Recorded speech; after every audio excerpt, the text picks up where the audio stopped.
Welcome to the Close More Deals podcast. I'm your host, Scott Dillingham. Today, I'm going to be talking to you about how to use AI to really grow your business.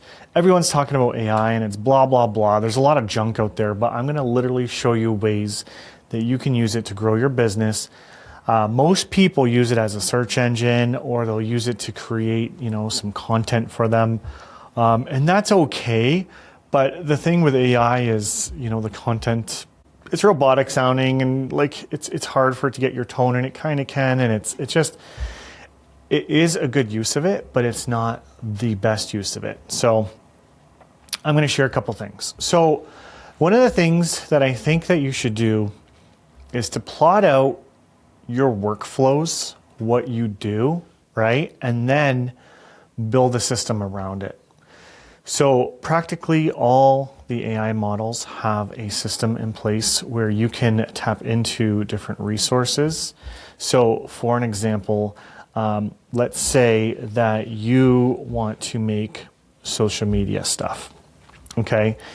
You want to build it into a workflow instead of doing multiple connectors, right? So you would have a conversation with the AI and say, how do I build this? So ultimately what you would do is you want to tap into APIs or MCP servers. That's where AI becomes super, super powerful. Now you're asking, what the heck are those? Those high level and in English, it just allows your AI to connect to your tools to do things that are different. Now, MCP servers are the safer, more secure way to go because it limits the AI functionality. But there are some tools that I use where the MCP server is limited. And I'll give you an example. In Notion, right? I record all my podcast episodes that I've done, and I've got a list of the ones that I want to do. If I'm speaking to my AI and having it review all of this through the MCP server, it can only review 10 pages at a time. But if I have a few hundred to go through, it's a slow and long process, where the API gives it 100 pages at a time. So it can review all the content much, much faster through the API. The API, though, is more risky because it gives you more control over the program. So I only use the API where you have to, and I use the MCP server as a primary for security first. So what I would do, just to give you an example of the flow, I would first connect a scheduler, a social media scheduler to this. Okay, so that's part one.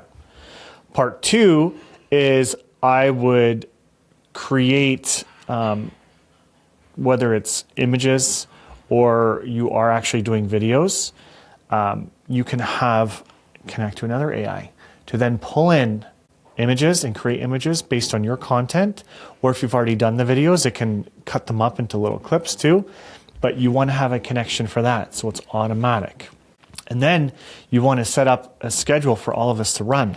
So ultimately, through the connections and through AI, I can go to it and I can either set it on a schedule to take care of all of this, or I can come in daily and say, hey, create a social media post for me based on today's trending topics.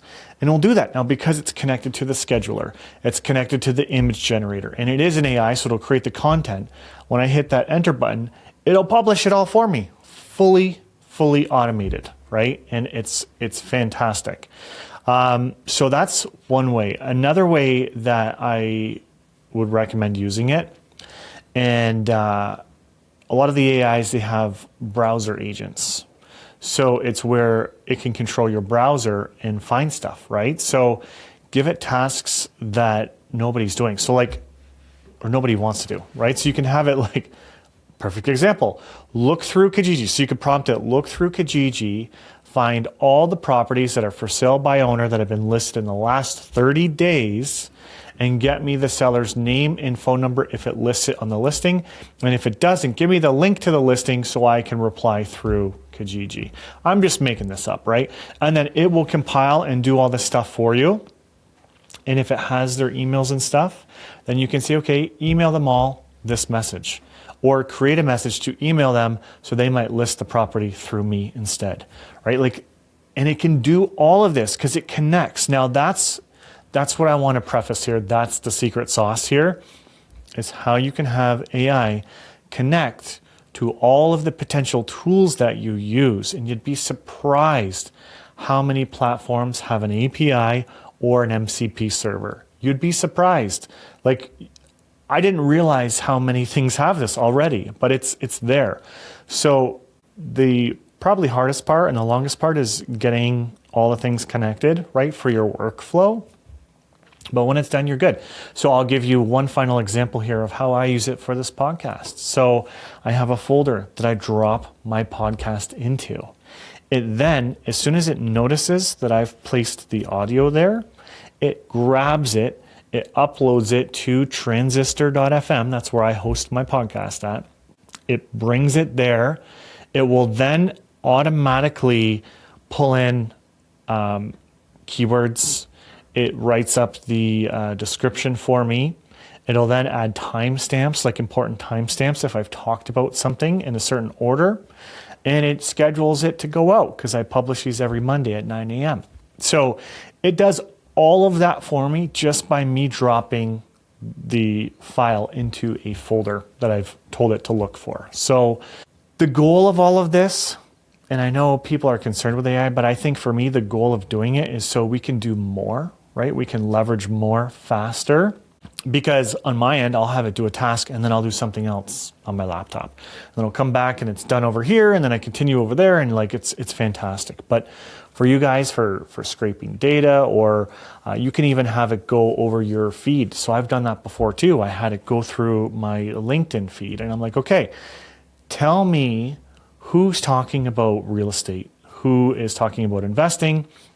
I want to know who they are so I can reach out to them and see how we can do business.